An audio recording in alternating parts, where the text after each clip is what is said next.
Hello and welcome to Collective Evolution's podcast network channel, Inspired Expansion. My name is Gibson, and I'm honored to have two incredible guests today, Teal Swan and Elliot Hulse, on our podcast. Teal Swan is a worldwide spiritual teacher, reaching millions of people on YouTube, publishing multiple books, and the founder of a nonprofit organization called the Headway Foundation. She is the creator of an incredible healing modality known as the completion process and travels around the world using her extrasensory gifts and wisdom to help thousands of people in their healing journeys regularly. And we have Elliot Hulse, a globally renowned conditioning coach, author, and mentor to millions of young men and women around the world through his constant sharing of wisdom, tools, and tips through Strength Camp. He unifies the body, mind, and soul through his teachings and is an inspiration for anyone wanting to work on any area of their lives.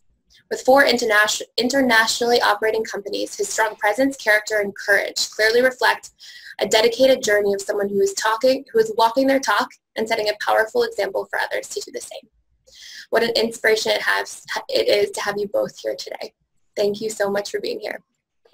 So to get started then, since we're discussing a little bit about vulnerability, I wanted to talk about, as an opening topic, how important it is for women to be back in their body and for men to start embracing their emotional side and the importance of that for true healing.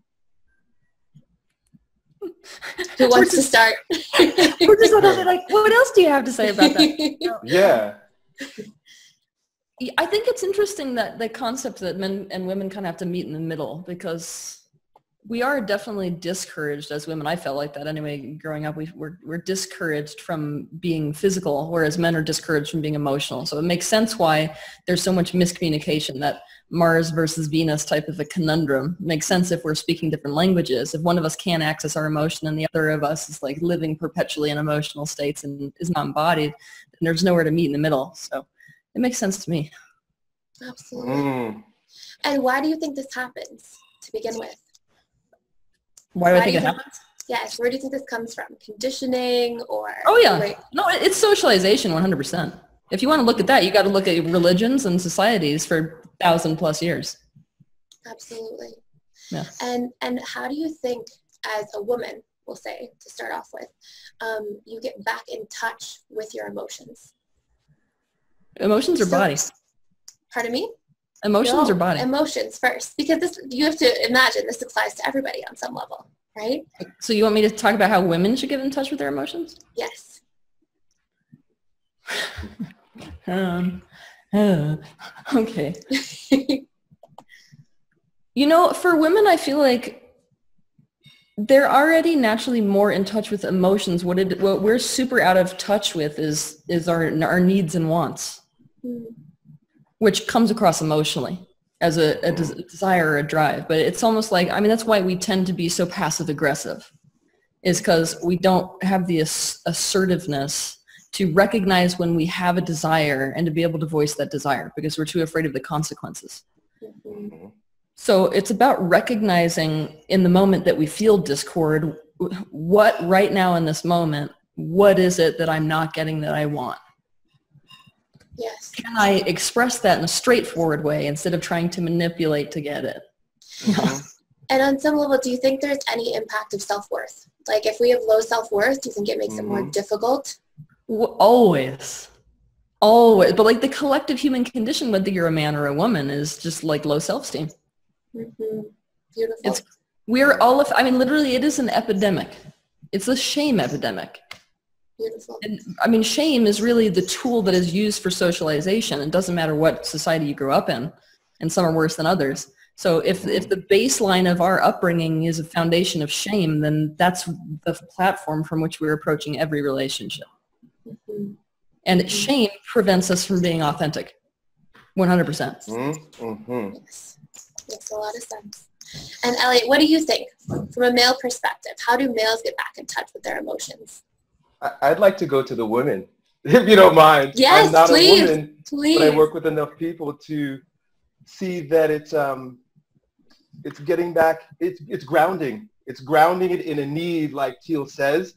But I also think that with the right level of deep breathing, getting back into the body physically through breathing, there's a groundedness in the body that awakens the awareness of the need that's not being met. A lot of the emotions are hysterical. They're up here. I'm feeling them. I don't know what they're about. We can conceptualize the need not being met. We could do that very much so. But we could also get back into the body through deep breathing and movement to have a spontaneous awakening of what's not being met, or, you know, it's negative or positive. What needs to be let go of, or what do I need to open up to? Wow, absolutely. And what do you think vulnerability, so getting in touch with our individual vulnerability, what does that mean to each of you? And do you want to start with that, Elliot? Yeah, vulnerability is a very embodied thing also, meaning that your emotions are in your body. And to be in touch with your emotions and your ability to own them and express them or process them is all about self-vulnerability, trusting yourself, trusting the emotions that are coming up. And also when we say vulnerability, we begin to start thinking about the other, being in relationship with the other, and I'm opening up to other. But really, there's no vulnerability with other if there's no self-vulnerability. It could be as simple as take your clothes off and look at yourself in the mirror for a lot of people. So wow. I hear you snickering, so yeah. That's such an important point, but I agree with that. Like, so many of us spend all this time sort of, you know, suppressing or repressing our own emotions, and it can be a scary thing. You know, I know many people that you talk about meditation and that they don't want to sit with themselves for 5 minutes. They don't want to feel. And so I think that's a really important point, to get in touch with your own vulnerability, just with yourself first, so that you can then get in touch with that with others. And what is your take on that, Teal? On that particular thing, or on vulnerability? On what vulnerability really is and how we access it within ourselves or with others. To me, vulnerability is getting in touch with any part of yourself that is capable of being hurt. It's about anything that feels risky. So vulnerability is really found in the internal world. So when we're being raised, we were talking about the shame-based culture, right? When we're being raised, we're taught that certain things are acceptable and certain things are not acceptable. For example, even as a female, let's go physical here, because we've been talking about the fact that it's so difficult for women to get in touch with their bodies, right? We're pretty much shamed from moment one about our bodies. It's like it's a mismatch, because it's like, on the one hand, society is going to say, look, if you're not beautiful, you're worth nothing. On the other hand, it's like, yeah, girls who are too sexual are whores, and fill in the blank, fill in the blank. So basically anything that has to do with sexuality or those types of more carnal impulses, which are very much part of the body, is something we're not allowed to own that. And if we own it, we're shunned. So basically what we do is we take that aspect of ourselves, because we think it's going to be hurt by other people. That's what makes it at risk of being wounded, and we suppress it, reject it, deny it, and disown it. Yes. To the degree that often then we cannot be aware of it. Yes. So vulnerability is really about finding those aspects of ourselves, and then being willing to offer those aspects of ourselves when we're in relationship. Beautiful. And you were saying a moment ago, we tend to suppress, reject, deny, sort of push everything down. What are some side effects of that? How does that affect us as the world today? Thank you. Like wars, terrorist attacks, failed relationships, your body going to hell. I mean, anything, you name it. That's the cause of it. I have not found a single exception to the rule, by the way. Wow. Wow. And so when we get in touch with this, so when we realize, you know, obviously there's this big sort of collective shift moving towards learning how to get in touch with and express our emotions. And what are some good steps? So how would people even start? Because there's so many people that don't even know that they're not feeling. You know, I was listening to something the other day, and it was talking about how sometimes we'll realize we're not feeling, we'll get upset with ourselves that we're not, and we don't realize that upset right there is an emotion itself. You know, that frustration. I think that might have been from you or a couple of different places, but I think that's fantastic. Like, we're so dissociated or another thing you see often is we'll fear, or we'll fear sadness, so we just sort of build layers. So where do people start? What can people do? And I'll let whoever wants to go first take this one. Can I go, Teal? Yeah, go. Well, I like to say that the body is the shadow. Your body tells a lot about what's going on at the spiritual level. It's all one thing, right? We're four lower bodies. So when you look at the body is an assessment tool. The body is an expression. The body tells a lot about what's going on in the emotions. Emotions are very physical and they can become chronic. The emotions give you an indication of what's going on at the thought level. And then, of course, we can go to spirit. When we address it from the physical perspective, we address all of it. And so as far as getting in touch, right, because vulnerability is number one about getting in touch, is a lot about what we're talking about here, particularly with the shadows. And if the body is the shadow, one of the ways that our out of touchness shows up is in our poor health, our poor posture, the poor organic mechanisms in our bodies, our hearts, our physical, we're dying of heart attacks because we're missing love. But if those people who are having heart problems begin to exercise and open up their chest physically, we're thinking in terms of the chakra system. We're thinking in terms of the body is the mind. The place to start in my mind is always in my mind. But in my body, the place is always with breathing, with movement, with what's happening here. Beautiful. Beautiful. And you were saying a moment ago that the emotions are sort of a reflection of the mind and the body. And so how could we use that as well? So operating under the pretense that our emotions come from somewhere, right? So where are our emotions coming from? Are they coming from our thoughts, our beliefs, a little bit of all of that? And how can we use our emotions as feedback to correct anything that is there? I listened to Teal's video before we got on here, the one about stopping thinking, people who are thinking too much. And I loved your video and I loved the advice. And one thing that I thought of was in terms of, I'm going to call it a hack, but a shortcut to dealing with the thoughts is to go right to the emotion. If you check in and you're feeling anxious, it matters not what the thought is. Let's get the anxiety out of your body. You see, because the emotion is the shadow. It's showing you what thoughts you're actually keeping, even though they may be unconscious. A lot of people don't know what the hell they're thinking. They just feel bad. They have just bad emotions all the time. It doesn't matter what they're thinking if we can get them to breathe, express their emotion, accept their emotions, right? Accept the shadows, eat the shadows, be in the body a bit more. Wow. Okay, so what about this? So I see two schools of thought that are really, really interesting, and I think both are equally valid. But I see that there is one sort of school of thought that says, use that emotion as feedback.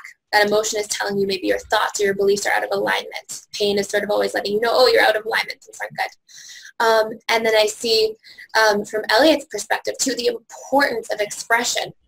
And I sometimes say with people, your emotions are always valid, but the stories or the beliefs that are creating them may not be.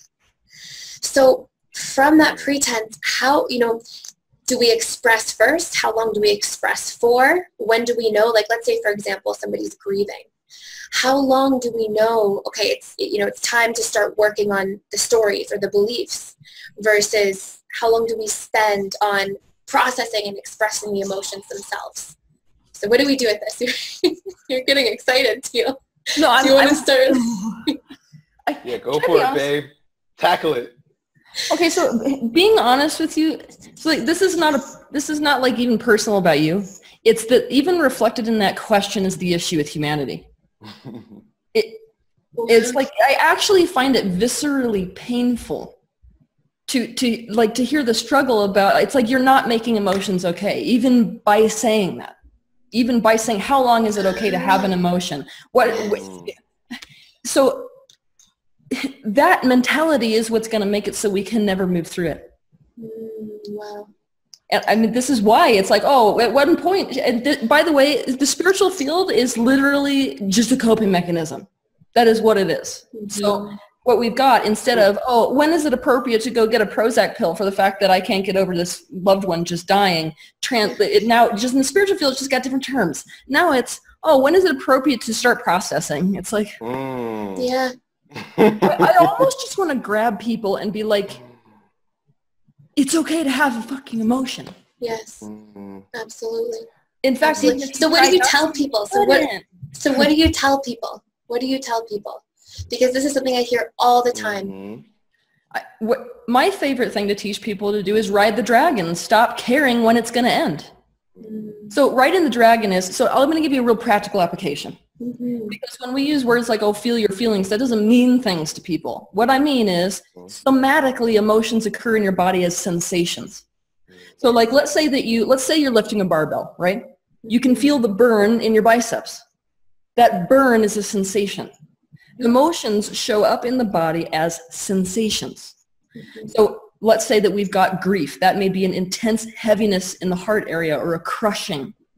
Descriptions like crushing, heaviness, tingling, those are sensations. So if we can shut our eyes and go inside instead of outside with it, we can create space. We can even do this with breathing. Create space by actually imagining that our body is growing larger than the emotion itself so as to contain the emotion. And if we have to imagine that our body gets as big as the house to do that, then we can do that. Wow. Because sometimes we know emotions are like really intense, right? So once you have done that, you've expanded that, you practice sitting with that and watching it. Then you ask, okay, if this had an image, this is where it starts to get intuitive. If this sensation came with an image, what would the image be? So let's say you're dealing with anger. You might see fire. You might actually see that. So if I'm sitting there and I'm looking at the fire, my aim now is to understand the fire. Not just to be with it and completely accept that it's there. I'm not saying anything's wrong with it. I'm just trying to learn from it. It's kind of like going into an alien territory and being like, what's this? What's that? Let me figure this out, right? So I'm watching the fire. I'm asking, is there anything that's behind it? Is there anything it's trying to protect? Who is it trying to go towards? And by asking these kinds of questions, I'm learning about myself. And what you'll notice, and this is how emotions are very interesting this way, when they are understood, validated, and acknowledged, they reveal all this truth about yourself that's behind it. And that truth is what we need to address with ourselves and our life changes and with other people. But it's not until we're totally with those emotions that we can do that. So it's like we almost have to sit with and accept the fact that we've completely lost someone to actually see what it is we're needing in this moment to take any step forward. We can't do it if we haven't even done that process. So really the work with humanity has to be how do I release resistance to this particular emotion? Because the reason people stay stuck in grief, for example, or things like that is because they're on this hand, they're feeling grief. But on this hand, they keep telling themselves it's not okay to feel this way. So that makes so much sense. So what about in the case where, let's say you're telling a story, and let's say the story has no basis in reality. So let's say it's that I'm going to walk outside, I'm going to get hit by a car. And you're telling the story and telling the story and telling the story and creating your fear and creating your fear and creating your fear. At what point do you use your emotions to question, or can you really truly resolve it? I mean, that sounds amazing. Truly resolve it from just sitting in the fear itself for long enough. Like, how does this process unfold? Well, first and foremost, we don't develop fears for no reason whatsoever. We develop them because we've had a negative experience already. Yeah. So even when I'm approaching people, or when people are approaching themselves, it's really, really important to not approach with this attitude of it could be irrational. It obviously isn't, otherwise you wouldn't be worrying about it. I mean, it's like, I deal with a lot of people who are like stuck in the house. They've been traumatized to a degree where they can't even leave the house. And even with them, it's not irrational, otherwise they wouldn't be in that position. So it's about what did we go through at some point that taught us that this is in fact a rational behavior. And it's that trauma needs to be what we address. Beautiful. Beautiful. So in that space, do you sit in the fear for a long time, and then that sort of those earlier memories or experiences will come out? Oh, all of it. It's literally just like layer upon layer upon layer upon layer. But here we go again, right? If we were able to actually resolve these issues and help our children resolve these emotions in the moment they occurred, we wouldn't be carrying them into adulthood. Beautiful. Yes. So what starting from the very beginning. Yes. What I'm advocating for here, and I'm sure Elliot would agree with me, is like it needs to be a change within society itself. Like the way we are dealing with children needs to change. Because that's where this relationship to our truth gets, you know. I mean, he and I would be out of a job if people did that right. Let's just be honest, you know. Beautiful. And so then getting into the expression itself of the emotion, what is your take on that, Elliot? So when we get into this space where we feel all the emotion that's there, what do you advocate to do with it? Or what is it sitting in it? Is it yelling? How do you work with that? I think I can answer that by going back to your original question about, you know, how do we approach people when they're grieving, right? When you've got the story, but you also have the physicality of the grieving within the body. One thing that we're missing in our society today and was very present for our ancestors are initiations. And when I say that, I mean in a ceremonial fashion with other people getting together to bring context into the experience that they're going through, be it, you know, becoming an adult, you know, the type of initiation that brings you from childhood into adulthood, or initiation into a new life after a loved one has passed away, or into middle age. There are these stages where trauma gets triggered. And if we have, Teal said we might be out of a job, but I'm creating myself a job. I have grounding camp initiations where our job, our gift is to offer an opportunity to express all that's in there physically. This is what, you know, a ritual initiation would be. It's very physical, it's very embodied, but at the same time, what humanity would benefit greatly from is a collective story, a new collective story, so that as you're being initiated into a new part of yourself, you can not rewrite your story or get rid of your story or think anything more or less of your own story, but buy into the story of where humanity is going right now, who we really are. And that way our eyes are on the collective, God, one another, rather than ourselves. We live in the age of narcissism. It's about my problems. And we won't have to work together to heal the planet. It will just heal because we'll be healing together. Beautiful. That's beautiful. I agree with that. You see in some old, different tribes, I've read a couple of different articles about this, how when there is something that people do, so sort of going back towards vulnerability for a moment, when there's something that people do wrong or bad, that people come together sort of in a collective ritual like that, and they actually send love to that person, because I think they're operating under the pretense that if you do something bad, you know, or if you hurt somebody else, it's because hurt people hurt people. And I wanted to talk about how we could maybe make a shift in terms of vulnerability by allowing people to, you know, be bad and actually come together and support them in a vulnerable way and respect the space they're sort of coming from, as opposed to just the typical, you know, punishment and just feeding that cycle. And I want to sort of hear your take on that, Teal. Well, my methodology for doing that is just doing it myself. Like, I haven't really found a good way to force the collective into being vulnerable. It seems to be the number one enemy. So it's almost like if we want the world to turn into a vulnerable place, we have to take the responsibility ourselves and be like, you know what? It's freaking risky. Yes. I can attest to this, but there also isn't another way to live, to be honest. So there comes this point in every person's individual life where it's like you get put up against the wall and you realize, I'm either going to do this thing that's freaking scary, or I'm going to alternatively die a life that is completely unlived, which is almost more painful. So it's like you're choosing between a rock and a hard place. Yes, you are. But what are you committed to? And this is something that I feel like is really important for people to ask themselves. What am I committed to in this moment? If I'm being dishonest, or if I'm armoring myself instead of being vulnerable, what am I actually committed to? And is that what I consciously want to be committed to? Or is this a subconscious commitment that no longer serves me? So So really, vulnerability within the world externally has to do with those moment-by-moment decisions, to be completely open, to be transparent, to make the decision in the direction of something which we really feel like is true to us, regardless of the fact that everyone around us is chanting, don't go that way.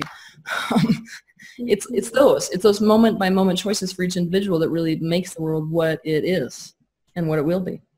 Absolutely. And what about for people? So I can remember not even that long ago, a few years ago, where I, in a relationship I was in at the time, felt like I didn't even know how. I didn't even know how to express. I grew up in a family where it was like, you don't cry, you don't show emotion. And I remember having times when I would be hurt and angry and I didn't know how to say, like, that hurt me. That made me feel bad. That wasn't okay. And instead, my coping skill at the time was to hold on. And I guess because things always come out in different ways, I would be subconsciously spiteful at different times. And looking back, it's so interesting now, having sort of opened up the capacity to communicate versus then when I had no capacity to do that. It was like an unknown. I didn't even know that I had to communicate or that there was a way to do so. And, I feel like so many people are still in the same space, that so many people are still experiencing that, and it's unknown. So where would people start? How do people even get in touch with their emotions first, let alone communicate and be vulnerable about them? Take it away, Elliot. Do you want to go first? Yeah. Breathe into your balls. That's what I'm known for saying. Get into your body. If you want to know what's happening at the emotional level, which is very much linked to what's happening at the muscular level, your body, turn on some music and let go and dance in free expression. You will be surprised. Most people would be surprised. Teal might not be surprised. But when someone begins to open up their breath, when someone begins to breathe deeply into their body, a lot of what's being held onto that they didn't know was there rises to the surface. It's interesting how many times I can take a 230-pound buff dude and just breathe. Bro, we're just going to do some stretching and breathing. That's all we're doing. Get them to open up and stretch and breathe, and the chin starts quivering and tears and sobbing comes up out of the belly. If you want to know what's going on at the emotional level, if you wanted to get in touch with that, the very first place I say is go to the body. Beautiful. I totally agree with them. I 100% agree. So like when you're having a conversation with somebody, if you're interested in trying out this technique, basically, when you're having a conversation with somebody, set the intention of just watching your reaction as it plays out in your body. Because anytime somebody says something, you're going to have a reaction that will show up somatically as sensations in your body. It might be a tightening. All of us can play with the sensation of yes or no. For example, I can ask you right now, do you like war? Now your body just reacted to that. Tightness. It had a sensation. See, so tightness may be your no. Yes. So if I ask you something like, do you like ice cream? Open. Yeah, see? so now you know yes versus no. That's even a very powerful thing to know about yourself. So when somebody's talking, watch what somatic reaction you're having to them. And I've made a commitment in my own relationships. It's just because of my own life. I decided this is what's best for me. If I feel resistance at any point in a conversation, I'm going to state it at that moment. Because what we don't know is it gets harder and harder when you don't bring it at that moment. Yeah. Absolutely. That's so cool. And vulnerability goes even so far as being willing to say, you know what, when you said that, I just felt a tightness. I don't know what it's about right now, but I felt a tightness. Even that is including someone in my reality. Wow. And sort of holding space for somebody to do the same. Yes. Yeah, absolutely.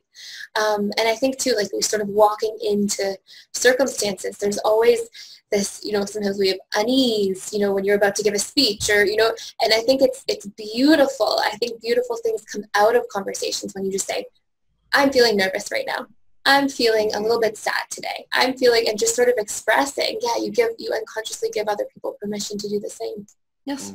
And it's really good for your self-esteem. Can I tell you why it's good for your self-esteem? Because we have this tendency, our number one issue with vulnerability is that we actually think it's weakness. And weakness means we're going to get hurt. But here's a fun little thing. You're actually 10 times safer because you've actually safeguarded your own self-esteem when you let somebody in, when you're open to somebody, and when you're vulnerable. Because to be vulnerable enough to share something of what's in you with the external world, you've already had to acknowledge that you think it's worth somebody taking care of, worth acknowledgement, and worth understanding. Yes. So we're actually sending ourselves the message, what is in me is worthy of other people being in that caretaking space around my vulnerability. It's a powerful message to send ourselves. And so if somebody's actually being totally closed up, it's coming from more of a place of shame. So the message we're giving ourselves is what's inside me right now, whether it's a feeling or a thought or a desire or anything, isn't worthy of your attention, isn't worthy of acknowledgement, isn't worthy of care. Absolutely. What a gem. Yeah, absolutely. So I was listening to a video of Teal's a few days ago, and it was talking about how we have to express all of the emotion going up the scale. And it was talking about how we have to start with, as you sort of peel back the layers, it's sort of like anger, and beneath anger there's hurt, and beneath that is fear. And I wanted to ask Elliot what his take is on what your take is on how to help people continuously peel back the layers, and sort of what stages there are in terms of, if you just feel anger, do you dig beneath that, or is it important to just express the anger itself in that moment? So sort of what do we do with the emotions when they're there, depending on which emotion it is? The very first thing is self-awareness, is to know that the emotion is there. And as you guys just alluded to, conceptualizing it is good. Having a word for it. I think our feelings vocabulary is so minimal that we don't know what we're feeling because we don't feel it. Sad or happy. About it. And we don't have a concept for it. We don't have enough vocabulary. We just know, I just feel like, this is what people say, I feel like I want to punch you. No, you're angry right now. So helping people get a vocabulary for their emotions is a good place to begin. The process of catharsis is very healing. The process of helping someone, or you doing it yourself in your own, I see it two ways. We need each other, but we also need ourselves. We need rituals and we need ceremony. Working with yourself or having someone work with you, building up the charge, getting in touch with your body by building up the breathing, building up the charge through deep breathing, and just experiencing what arises, and without judgment. So if anger comes, because everybody is very different. When I had my very first cathartic experience with a bioenergetic practitioner was, I'll tell you the story. I walk in and I don't know what I'm getting into. I had just finished doing 21 days of Osho active meditation with her, and she was a facilitator, and she offered these one-on-one classes, one-on-one sessions. I went into a one-on-one session with her. Long story short, she had me do some breathing exercises. Then she had me come down onto a mattress, face down, grab the mattress, and start humping it with my hips. This is what she tells me to do. I don't know what's going on. She tells me to breathe with my mouth, keep your toes dug into the mattress, and keep humping it. So I'm humping this mattress, physically breathing and exercising. And what happens next changed my life forever. The biggest, deepest belly laughter that I had ever had since I was probably like 7 years old erupted in my body. And I just laughed so much so that the tears were coming, and I'm apologizing to her. I'm saying to her, I'm trying to catch my breath so we can talk. And she's explaining to me, no, Elliot, it's all right. You're processing. You've brought something to the surface that was being held back, and let it happen and enjoy it. It's joy, actually. She explained to me, she said, you've got a lot of repressed joy there, Elliot. And so I experienced some joy in that deep belly laughter. Wow. That brings me to a really interesting question. I think that's such a cool example, but, we don't necessarily just repress negative emotions. We're also repressing positive emotions. And where does that come from, and why? It comes from the same place. It comes from childhood. In childhood, emotions they're not safe within the social group, especially for some of us if we had parents that were, let's say, narcissistic in nature. So one of the, and by the way, it's a lot more of a common scenario than we'd like to think. And so for a parent who's in that state, to have a child who is not mirroring the exact same emotion that they feel is a threat. So, what I find, the common thread that I find in people who are big suppressors of positive emotion, they had one or two parents who, when there was a mismatch of emotion, meaning mom's angry because, you know, she's had a hard day and is frustrated and the kids are giggling, that actually makes her feel like crap and worse about herself. So she shuts the children down, for example. So we learned that it's unsafe. Also, heavy disappointments does that also. When we are in a real happy state and we experience something going wrong to crash it, we naturally safeguard against positive emotion because we learn that positive emotion gets us blindsided. So those of us who have safety attachments have a big issue with that one as well. Wow. I've done a lot of DeMartini breakthrough experience work, and it talks a lot about how there's duality in everything. And how wherever there's a negative emotion, there has to be, because emotions are perception-based, also a positive emotion at the same time. But it's sort of like you have this selective perception and you sort of just focus in on one side. So give me an example. Give us an example. So let's say you're in 5th grade and you go to give a speech. And let's say just as you're giving a speech, you forget your lines. And you start panicking and you're so nervous. And it's like your mind, maybe because it's biologically wired to work this way, focuses in on just the fear, just the panic. And it filters out like the calm or the safety that also exists within that snapshot of that moment. And if you unfilter that selective perception, there's also the calm. Like you're not being threatened. You're in school. You've got friends around you. You can go home at the end of the day and cry if you need to, or do whatever you have to do. And I wonder how much of that, I really wanted to hear your opinion on that, because sometimes I look at that and I'm like, wait, but what about in this instance or that instance? And should we be opening our selective perception and tuning into the whole and seeing the wholeness in each moment? Or should we be allowing that negative to be there as long as it needs to be there? And, what do we do with this is my question. I don't personally trust people enough to do that without simultaneously having the mentality that the negative emotion is wrong. And that's why most people pick up techniques like that. Yes. So it's not that there's something wrong about that theory. There isn't. It's just that certain tools in the hands of somebody who's doing it so that they can stop feeling negative emotion is in and of itself the issue. So and that's what I think is so interesting. So, and that's the way I keep sort of like gravitating back to this question, is because I've been training in this work and learning a lot about it, and it's fantastic stuff. But it's all about neutralizing. And it's all about, and one of the big things it talks about is our self-interpretations. So if you, for example, have a breakup and somebody leaves you, it's like every time we have this negative experience, we start to adopt these beliefs like, oh, I'm not good enough, or I'm unworthy, or I'm unloved. And I think they come from the past and come from conditioning, and part of it's like, okay, bring that up and see the other side of that to neutralize that emotional experience. But so my question is, like, at what point is that a safe tool, or is that just always a form of emotional repression? And where I get lost in some of this is like, well, it makes sense that we just have to grieve when we need to grieve. But what about when it's 6 years later and you're still feeling unworthy and not good enough because somebody cheated or left you? Or what about, 6 years later where you're still living in fear from like not wanting to go across the street in case you get hit by a car? Or at what point do we neutralize it, and what point do we just feel it? Because I get a little confused in there. So I really would love to hear both of your opinions on this. Do you want to start, Elliot? I was following you for a little while, and then I got confused with your question. And I think it's because I don't do so well up in the clouds sometimes, and I like to come back to the body. And if I'm following you correctly, you're saying that the suppression of a negative emotion will decrease the amount of pleasure that's associated with its polar opposite.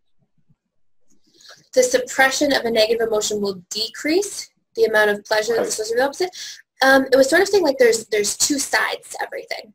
So if everything is sort of whole in the universe, wherever there's negative, there also has to be a positive. But it's your perception of it that makes it good or bad or right or wrong.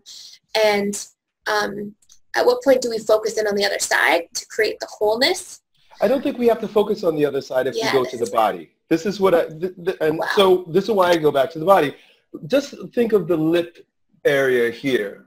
This area is very much associated with tenderness, right? We kiss here. When you're with your partner, you lick, you do all kinds of nice things up in this area.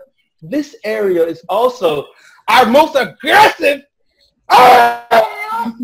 muscles in the body. This is where our most primal instinct to lash out with the teeth, because it's so primal, it's before the arms. You don't lash out with our arms. We're animals. And so, right? So if you've got a lot of suppressed in you, you ain't going to be so nice to kiss up on. You see? So by going with that hard emotion, get that shit out of there, you now allow yourself to sink into the tenderness associated with its opposite. And that to me, can I be totally honest? This makes so much more sense because it seems natural. You have no idea how right he is. Like, no idea how right he is, because emotions are layered. So what I find is that those polar opposite emotions are often the hidden emotions. And so it's not until you drop through that primary emotion that you get access to anything else. It's like we distrust our body. That's the thing. Like, even inherent in that question is a distrust of the process of the body or the being wanting to heal itself. So it's like it's almost like we're coming at it just like doctors come at illnesses within the body, coming at the emotional system with this premise that if we just let it have its way, it's going to destroy us. When in reality, it wants to feel good just like we do. So it's already gravitating in the direction, and what we're being presented with is whatever is in the way of that. So it's why I don't focus a lot, honestly, on helping people with positive focus, because that's actually what's the most natural state for people. But if you run something in the way and it's like, okay, so let's focus on that and figure out how we can release resistance to that, and we peel it off, now they suddenly have access to their joy or access to their vulnerability or access to whatever is underneath that. And if we're not getting there after 6 years, we're in resistance to the thing that's first presented. Absolutely. And you know what's so interesting is as we're talking about this, I see there's this like need for control rooted in that, right? So this, okay, you're traumatized, and like to me, control is just rooted in fear again. So it's like you're trying to control something which is based in fear, and so your actions are still motivated by fear and not by love and expression. And I think exactly what you just said is that we come from a space where we're just so afraid of getting in touch with our emotions, so afraid of what they'll do to us, so afraid of going there. And I think that's sort of the sacred space. That's why we need processes. We need ritual again. We need ceremonies. We need processes. We need each other to be able to create space for one another to have that experience. People can't even cry with their spouses. He never sees me cry, you know? When we can express ourselves, when we're given permission to express ourselves and we have other people there to support us, I think when we bring that back, we'll be in a much better place for dealing with these things that confuse us, that didn't confuse our ancestors. Yeah, I actually think you have a really good point there, because in watching our ancestral roots and those types of people, it's like even for what in today's world we would consider a not okay emotion or a not okay impulse, we actually had, even in the white cultures, basically we had holidays for that. Mm-hmm. So we were creating at least some kind of space for that. And that is gone. It's literally gone. Like we're expected to function like robots 24 hours a day. No exception. Mm-hmm. So what does a world look like that does this? What does society look like? How does this change things? Do we have, based on, again, obviously it's theoretical and it's opinion-based, but do we have less crime because of things like this? Do we have... Oh, can I stop on that one? Okay, here, I'm going to explain what crime is to you. Crime is that somebody is locked in a space of powerlessness. Mm-hmm. That's the emotional state that they're in. Mm-hmm. And when they come up actually into higher vibrational emotional states like revenge and rage, the society around them says no, and that's not an acceptable way to feel. And so they get pushed back down into powerlessness. And they keep vacillating here until so much energy is built up, because we have to understand energy is not going anywhere. It's not directed towards a change. It's not, that's the thing about powerlessness. Powerlessness builds energy like you would never believe, because the energy doesn't go anywhere. So now what we have is a pressure cooker. And when somebody is in so much of a pressure cook type of a mode, what happens when the next time that they feel rage or revenge is that it gets physical and they act out on it. And so many of these crimes of passion, and even when people get in such a desperate, powerless state about money that they now rob something or fill in the blank, or now I'm in such a powerless state that I decided to deal drugs, that's the space that it's coming from. So it's really down to society being able to make space for these states which are deemed social unrest states.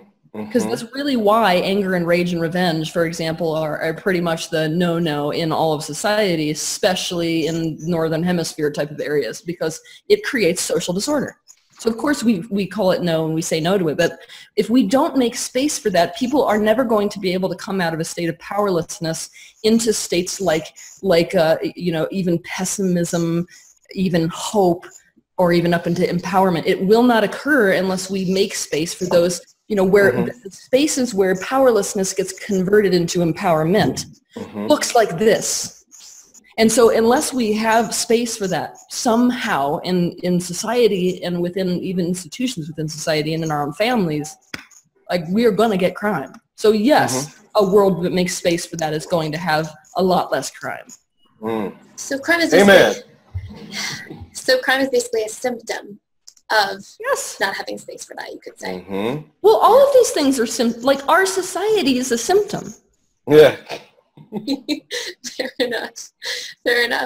And Elliot, what is your point of view on sort of from a law of attraction perspective? So things that are repressed, are we still attracting from that point? So when we have these like suppressed emotions, maybe they're stored subconsciously, or they're just out of our awareness, or let's say you've been accumulating negatively oriented emotions for years, are you still attracting more things that actually support your repressed emotional state, as opposed to what you're trying to get through just simply positive focus, for example? Well, just because we use the word repressed or suppressed doesn't mean it's not there. It's leaking out all over you and your life, through your character structure, through your body, through the way you look, the look in your eye, the choices that you make. So yeah, it's who you are. So that's what your life is going to give you, you see? That's beautiful. Yeah, that makes so much sense. It's sort of like things always come out in different ways, right? Wherever you're not, I like the term leaking out all over the place. Oh, so it's why other people in your life can always see that about you. You're always like, I'm sorry, I just don't see it about myself. And people are like, okay. And I was just going to go into a little tirade about Wilhelm Reich. Are you familiar with his work? No. In character structure. Are you, Teal? Okay. No, not officially. Long story short, Wilhelm Reich was a student of Sigmund Freud's, who began to recognize that all the talk wasn't getting anywhere, and he began to look at how people were breathing. He took it so far as to recognize that there are character structures, meaning that the physical body, the muscular system, begins to take on the form of the way that person is breathing. Breathing is always a reaction to circumstances. You're breathing a certain way because you got yelled at in a certain way at a certain time, and you pee-peed your pants, and now you're not breathing too deep down there. Or you're breathing into your so on and so forth. And it's all gray, because when we're dealing with the soul, we're dealing with gray area. It's everything. It's black and white. It's male and female. So I make a caveat by saying that. But when you say that the law of attraction is happening, and I'm saying that it's coming, it's not just it's what you are. It's down to you, the way your body is, and the way you care, what you will do because your body's a certain way. So for example, your shoulders are hiked up and you got a lot of tension in your fists. Law of attraction says you're angry, man, and you might end up punching someone. You see what I'm saying? So you're going to attract to you things that make you angry, that make you want to punch someone, because you're held up in your shoulders and you're tense in your face and jaw. That is such a cool perspective. Such a cool perspective. I've done a little bit of research on something called New German medicine. And I don't know if either of you are familiar, but I'm sure, Elliot, it sort of goes along the same line as what you're mentioning. And it was a doctor who did 31,000 case studies, and he mapped like where emotional trauma is linked to physical ailments in the body. And so I was actually in a workshop when I learned about this for the first time. And they had said the right side from your knees down are related to issues with the masculine role in your life. And at the time, so I went through a lot of issues early in childhood, and at the time that I heard about this, I had had knee surgery and ankle surgery on my right side when I had not spoken to my father for 3 years. And then it said, the next example they used, which was just so synchronistic, was I played sports growing up, and they said breaking your wrist is related to being the mediator. And I had broken my wrist the year my parents got divorced, and I was the mediator of my family. And so this was just amazing to me. And I did a whole bunch of research, and I've asked a ton of people just from time to time, oh, is this related to this? And there's this amazing chart online, and I really want to hear your take about how that interaction is working and where that's coming from, and what it's showing us about ourselves and what we can do with that. So the mind-body interaction and how... Where that shows up, it shows up. It shows up everywhere. It shows up in all places, but it's most manifest in our emotions and in our physical body. Are you following me? Yes. I mean, it's in our thoughts. You can work to control your thoughts, and then you got into the spiritual body. I just can give you my perspective on and how, as a healer for myself and the work that I do, it's emotion and physical. Yes. You go there. Yes, and from that space, you know, if you are, so I sort of wanted to hear about what you think about the mind-body interaction in general, how that's happening, how our repressed emotion is showing up in the body, and what the emotion is kind of in between the mental body and the physical body.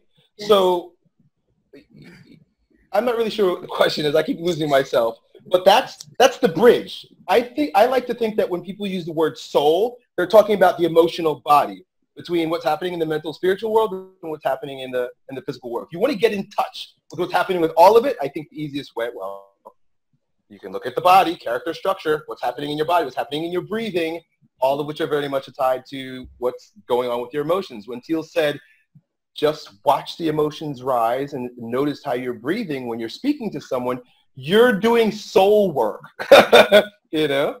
Yes, absolutely. So from your opinion, our emotions, I like that. Our emotions are sort of the bridge between our physical and our spiritual. And by getting more in touch with our emotions, we get more in touch with the spiritual self as well. We know what's going on. When most people say do spiritual work, they're actually meaning do emotional work. Absolutely. Absolutely. Okay, so I have an interesting perspective here. Mm-hmm. I want people to understand that they are a thought. Like even the physical body is a thought. It is a thought that is manifested in a third dimensional reality. Mm-hmm. That is what the body is. So there is no real separation between the emotional body, the mental body, or the physical body. That's why they all affect each other. It's like this layer cake. So the misconception is that the thought is going to then create something in the body, and so we just got to fix the thought, and then the body will reflect that is true. But also, you approach something from the body-based level, it affects thought. So it's like everything is interwoven, and anything you do to one aspect of this affects both other aspects of it. But if you think, okay, I am a thought, then it's obvious why any thought introduced to that original thought would cause the frequencies to go until they align perfectly with each other because of the law of resonance. In this universe, when you introduce two different vibrations to one another, they must find resonance with each other. It's a law of entrainment. They have to entrain with each other and eventually do. So it's about what's stronger. If you have a very strong thought like, I don't like myself, I don't like myself, I don't like myself, the stomach, the physical stomach goes, you start to see ulcers and things like that. So ABC, guys. Yeah. And I love that point. And I think it's so interesting because sort of like where you're both coming from, is that you can work with yourself or heal by processing things through the body and getting really in touch with the body, or through, spiritual work or emotional work, and both are symbiotically benefiting each other. It's one thing. It's one thing. Beautiful. Oh, it's true. And like even in sports, I mean, Elliot and I, and you too, like all three of us are athletes. Like we can all say, when there comes a point where you already know how to do the stuff. So the only thing that is keeping you away from the gold medal, or keeping you away from lifting that weight, or keeping you away from whatever it is. Yeah, absolutely. Absolutely. Patterns. Yeah. Absolutely. And it's funny because coming into this conversation today, I was thinking about how our beliefs are everything. What we believe is what's creating sort of our body and our thoughts, and then the emotions. But I'm really starting to feel like it's the resistance to emotion itself that is the source of all of our limitations. And I'd love to hear both of your takes on how to be in non-resistance to the emotions. So how do we practice not just processing like we were talking about, but how do we practice on a daily basis, just going about life, whether it's through mindfulness or just really practicing and setting some kind of alarm to get us to check back in and get back in touch. But how do we take this process of getting in touch with your emotions and then apply it to life when you get busy? When you, go ahead. When you get busy, okay. Well, I like to look at emotions as a meditation bell in and of themselves. But a person has to be committed to self-awareness for that. So when somebody says, how do I just release resistance to emotions? You get so addicted, or you decide that you're so addicted to self-awareness, that anytime you feel anything in the body, that's your open door, or your opportunity. So it's kind of like the emotion itself, or the sensation itself is kind of like a ding, ding, ding, ding, opportunity moment. When you're paying attention to that, finding out more about X, Y, or Z. And when you start to take that approach to it more than a few times, your relationship to the emotion ceases to be one of, okay, this is coming up to hurt me, to, window. Wow. I love that. And what do you think, Elliot? What is your take on that? So how do we... the question? Yeah. So how do we take our...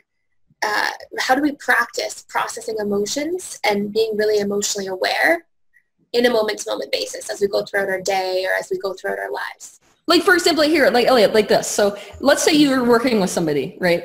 And it's a big, like, hunky guy, and you said you're dealing with a guy who cries, right? And he's got all those vulnerable emotions that he was not okay with expressing. How would you tell that guy to release resistance to his emotions so he could feel them? How would you work with him so that he was okay with, feeling those feelings of vulnerability or crying, as opposed to tensing against it and doing what they normally do? I think that when someone gets in touch with the emotion that's there for the first time, I can only speak from my experience, and I enjoyed knowing that was there now. I hadn't cried in many, many years. But why? But why did you enjoy it? Yeah, because I actually want to dig deeper here because to be honest, you're looks-wise, if somebody was to just judge you on the street, you would seem like the kind of guy who would be like, hell no, crying or vulnerability is the last thing on the face of this earth that I'd ever go near. So how did you manage to be okay with that? What's the variable that makes you okay with that and another guy not okay with that? Well, you're asking a lot of questions, so I'm trying to follow, but I love myself, and I was curious about what was possible there. I also, like so many, realized that there's more to me. I'm just not sure where it is. There's this feeling that people carry of stuckness and emptiness because they don't know where they are.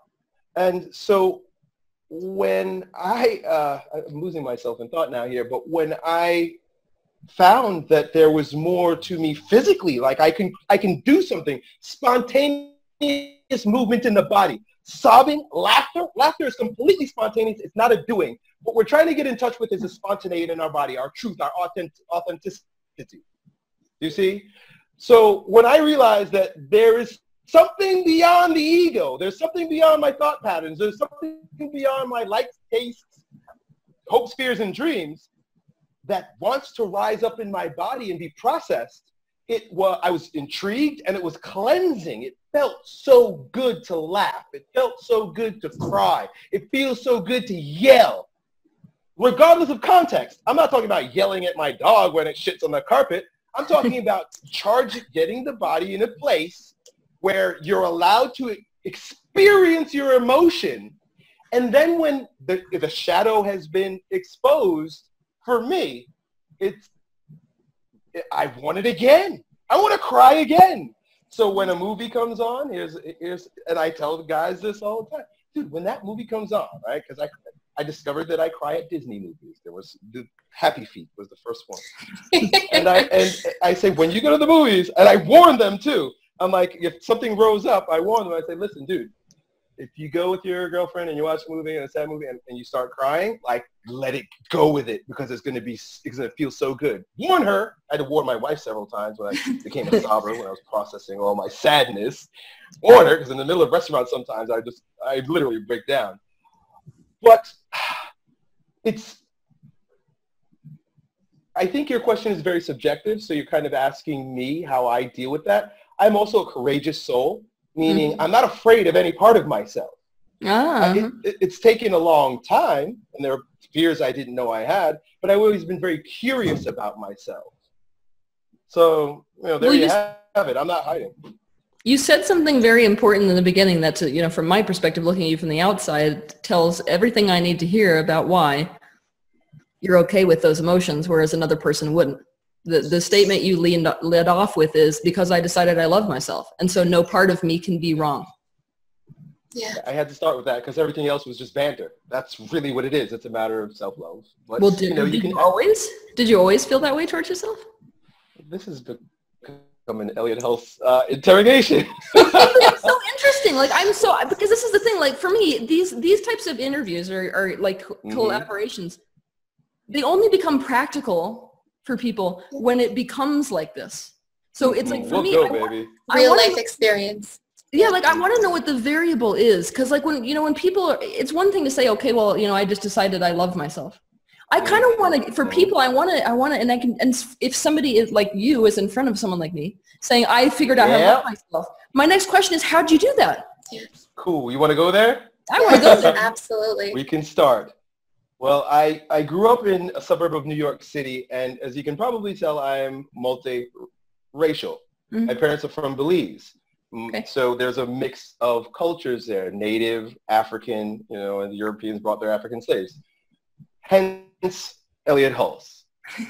Growing up in a suburb of New York City where Long Island is the most socioeconomically segregated suburb in America, from what I understand. Wow. So who lives where. There's Haitians over there, there's Jamaicans over there, there's Puerto Ricans over there, white people live over there, Jewish people live over there, Italian people over there. You see, and I didn't really fit that very easily going into school, and so a question was posed to me at a very young age that I took very seriously because I was curious about it, which was, Elliot, what are you? That led down the rabbit hole when I was probably about 13 years old, because I came in contact with all kinds of brilliant ideas, beginning with quantum physics and reading the work of Rollo May, and then I got into religion and Alan Watts and Osho, and of course I've always been into the physicality of things. So I've been on, look, self-love, it has everything to do with self-knowing. Yes. I've been on a long journey of trying to find out what I am. And it's unfolding to such a degree that I know myself enough to love myself unconditionally now. Yes. Now, how I got there, I can tell you all the tips and techniques and all the journeys if you'd like, but that's the long story. Do you think some of that as well is sort of loving yourself beyond the ego? Like, as you start to question all these things, question the ego, question this. Loving the ego too. Yes. Loving the ego just as much as you love the rest, because your ego is your interface with the world. Had you not have an ego, you would dissolve into nothingness. It's everything about loving the ego. The ego is the shadow. It's about loving your shadows, loving your ego, loving your ugliness as much as you love your beauty. It's all one thing. That is beautiful. That was so well said. Wow. And I know Teal does a lot of work on I love that. That was one of my favorite things that was said today. Loving everything, loving the ego, loving all of it. And that comes back to loving your negative emotions, right? Coming back to loving the shadow, coming back to loving really all of it. And I think a lot of that, and I read this in Teal's work somewhere, but that we're sort of merging like the divine being with the human being. And I think loving all of that sort of encompasses that. Okay, Let me out of the fence now. Honestly, it doesn't matter whether you're in the self-help business or the how to help people change their lives business or the training people, coaching people business or the spiritual business. For thousands of years, the attitude has been, we got to transcend the body. We got to get out of the ego. It's like somewhere else. Wow. And that right there was our biggest mistake. We essentially, our entire spiritual practice or self-help practice was in resistance to ourselves. Yes. What a mind fuck. So right now, our spiritual work right now, I am convinced, is about integration. That is where we're starting to bring shadow in with consciousness, not just trying to transcend shadow. We're bringing body in with spirit, not just trying to transcend body. And we're realizing, you know what, it's all me. Wow. Absolutely. Absolutely. And I feel like the two of you today here are sort of a beautiful representation of that, like really getting into the body on Elliot's part and really getting into the emotions and the spiritual work from Teal's part and sort of the synthesis and how that is so important going forward.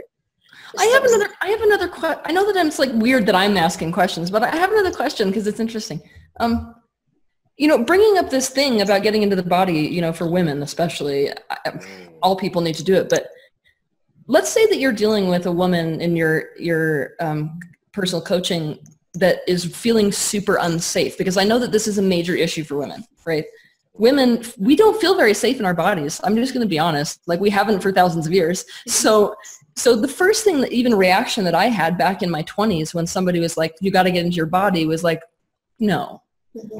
No, that is the land of no return for me. So how would you work with like a woman, for example, getting into her body when that's where she feels unsafe? Well, I could come at it in two different ways. Well, I'm just going to put it this way. Women like to dance. Yes. And given enough space and the right song and the opportunity, I think most women would begin to dance. And I think they would trust themselves to do that. It's not about trusting me or trusting someone they're working with. It's trusting themselves enough to get into their body with this lovely song that you enjoy. And well, you know, women are sensual too, you know, so are men, but women are very much a little bit more in touch with their sensations than men sometimes.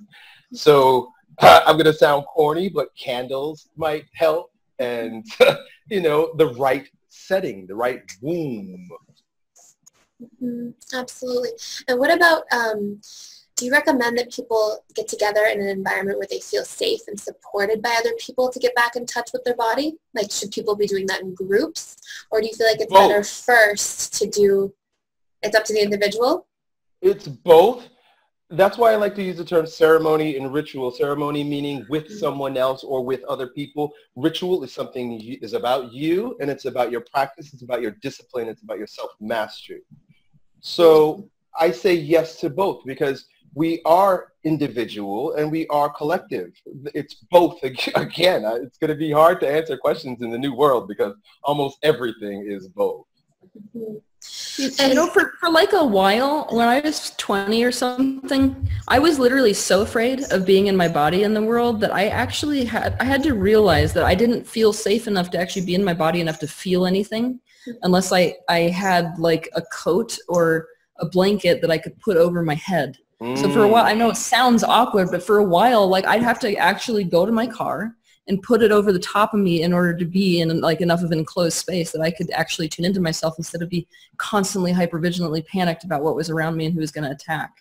Mm-hmm. So I feel your situation is very unique in that also too. I read your story, I read your website, and what incredible writing, what an incredible story, and what an incredible soul. I'm having so much fun being here with you. Yeah, there was a lot of deep trauma there.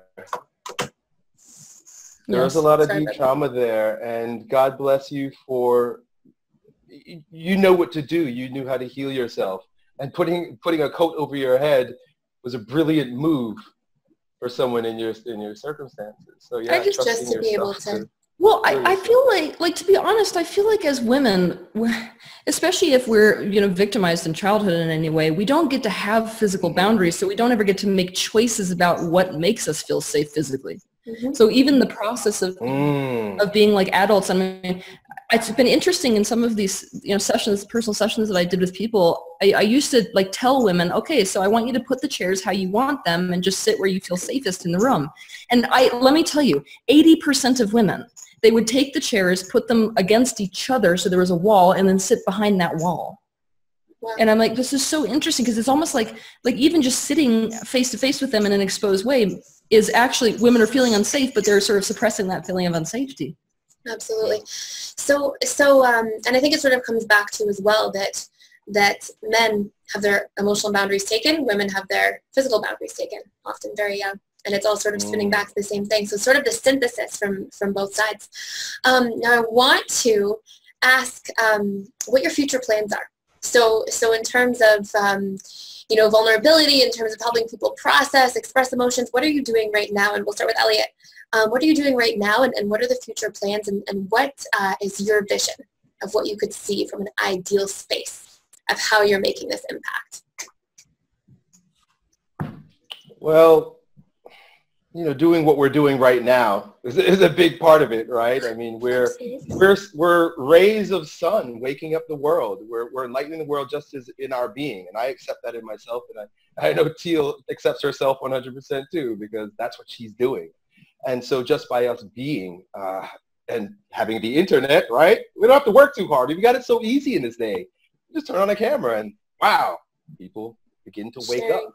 Mm-hmm. So, you know, that's it on one level, but then there's also the root level, you know, the ground level, like, you know, coaching and working with people individually, but also working with people in groups and creating experiences for people to wake up to themselves and become empowered again. And it's like a virus. Empowerment is a virus because Teal, I'm sure you've been approached by people in the street who've watched your videos and they were woken from their slumber, and because of them, their mama got their shit together, their cousin got their shit together. You know, it's happening regardless. But I do offer, and I'm developing what I call grounding camps. Grounding camps are where we do Osho active meditation and bioenergetics. It's 3 days of very little conceptualization, very little in the spiritual, when I say spiritual, mental, really. Not too much talk, more a matter of, hey, breathing, moving, experiencing our bodies, even if it's challenging. It's best when it's challenging to let go and to experience your body and just see what comes up so they can be processed. And having that initiation, having that process facilitated by trained professionals, people who have, when I say that, I say it in the new age term, not you went to school. I say it in terms of you've been through this, you've done the work, you've seen your shadows. The people who are going to facilitate this process in the new world aren't people who have degrees about it. They're people they're healers. The only way you can be a healer is by healing yourself. You're not a healer if you haven't healed. And it begins with yourself. So supporting healers in this particular, my way is through the body. It's through active moving, exercise, breathing, bioenergetics, character structure, and that's what Grounding Camp is a lot about. That's beautiful. And getting back in touch with the body again. That's fantastic. And what is your vision? What would you like to see? So obviously from a very idealistic perspective, In a perfect world, what does that look like? Does everybody get really in touch with their bodies? Everybody starts their day and has a ritual and then has a ceremony at the end of the evening? Or what does that look like for you? Well, if you're going to get down to the details, it'll get kind of weird because I don't know, and I don't think any of us knows. But Teal pointed to it very beautifully when she used the term integration. And I don't see integration as my vision. Integration is what's happening on the planet. So we're in a stage of rapid reawakening to our truth. And that means bringing all parts of ourselves together individually and collectively. We're holding. And so what the future holds, I don't know, but it will be it is unfolding as a new consciousness. There's a new consciousness. There's a new day, or it's the end of an old time, the end of the world, and also the beginning of the world. And we're lucky enough to be pioneers, and it's happening. That's it. Absolutely. It's here. Absolutely. That's beautiful. And Teal, from your perspective, what is your vision? What are the things coming up for you on the horizons? What's next? And what would you like to see? I'm in the middle of writing my 4th book right now, and it's on loneliness and connection. Because one of the things that I feel like is really preventing us from coming together to create any of this type of stuff is existential loneliness. It's the kind of loneliness that's just not solved by being in the room with other people. Mm-hmm.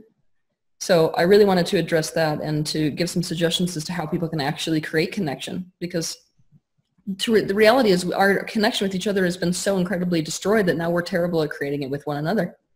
I mean, we're bad at it with ourselves. So yeah, I'm really interested in pouring myself into that.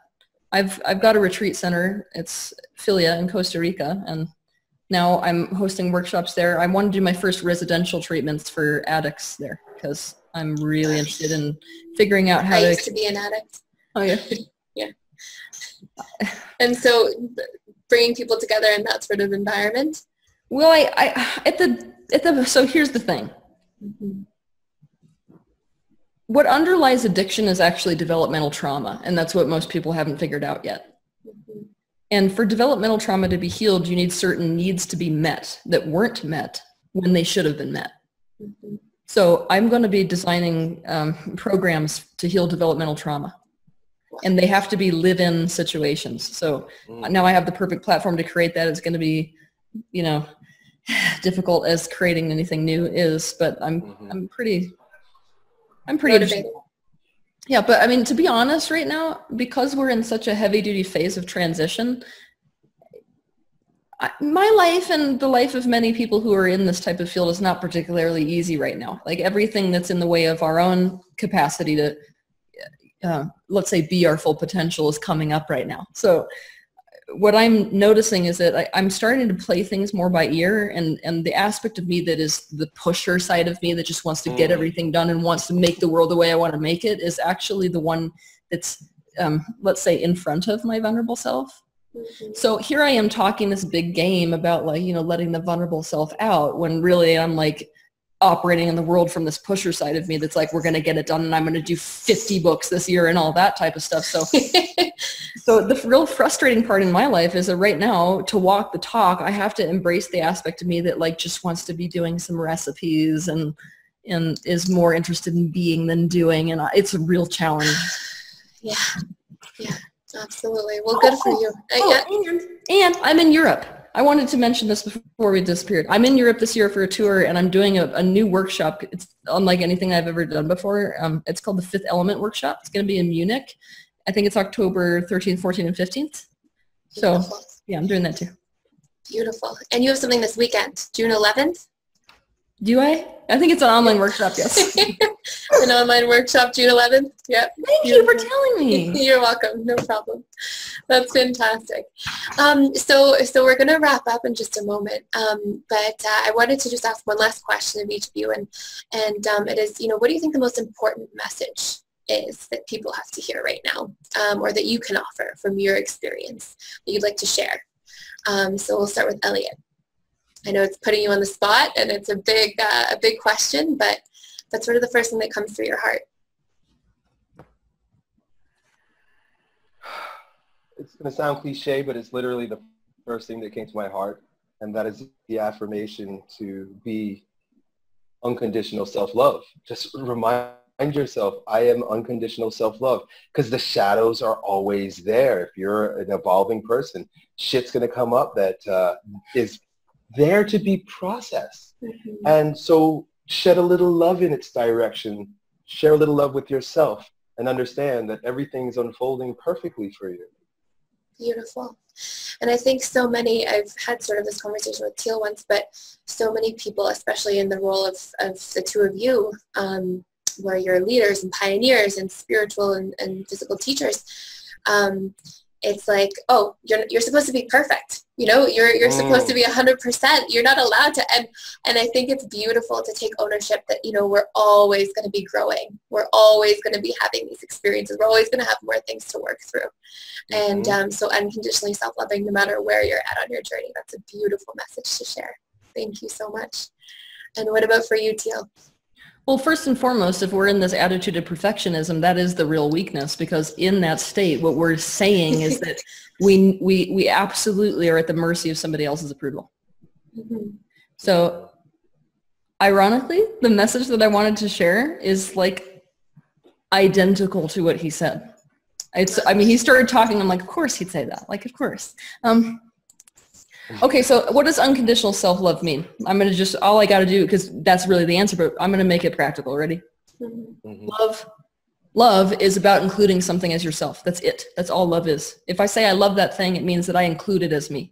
If I say I hate that thing, I push it away from myself. So all you're looking at is either bring the movement of love is I bring it towards me. The movement of the opposite of love, fear or hate or whatever it is to push something away from yourself.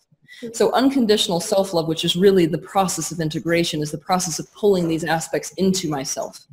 So if I recognize hatred in myself, how do I pull it closer so I can take care of it? If I feel sad, how do I pull it closer so I can take care of it? If I recognize manipulation in me, how do I pull it closer so I can see it clearly and become more conscious of it? We have to begin this process of pulling things closer to ourselves instead of pushing them away. And that doesn't include just ourselves. It includes the world outside of us. But the world exterior-wise is just a reflection of what we're doing to ourselves. So yeah. Beautiful. That's a fantastic message. Nice. And I think it all sort of relates back to the theme of, you know, if you're unconditionally self-loving, then you're willing to be open and vulnerable with yourself and with others. So beautiful. All right. Well, thank you so much. Okay. Thank you. I'll see you guys. Have a fantastic day. Bye. Bye. Bye.